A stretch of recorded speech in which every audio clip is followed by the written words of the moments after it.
My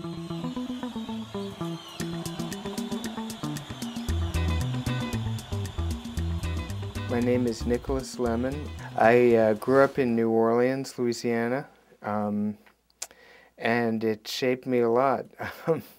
My family's lived in southern Louisiana since 1836, so I grew up in a place where I had very deep roots and a lot of a small nuclear family, but a large extended family, and a very strong sense of place. I was born several months after the Brown Board of Education decision, so I really grew up during the civil rights era, and that had a big effect on me, particularly being in a black majority city in the Deep South.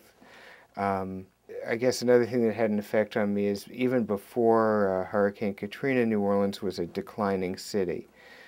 Relative to other American big cities, New Orleans probably peaked in about 1850.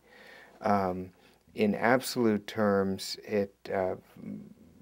you know, through most of my life has been a city with problems. So I watched the so-called Sunbelt phenomenon happen all around New Orleans and watched New Orleans not be part of it.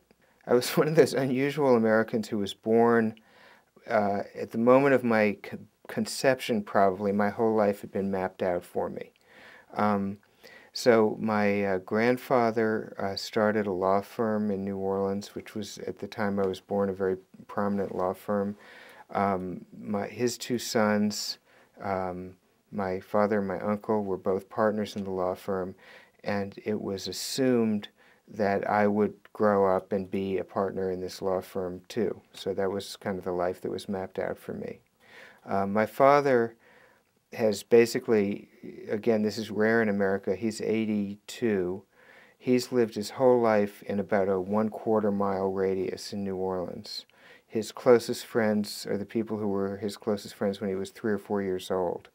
So that's kind of the world I grew up in. I went to grew up in the same neighborhood my father had grown up in, surrounded by relatives. I went to every school I went to was the same my father had gone to, and I was sent there because he had gone there, and so on.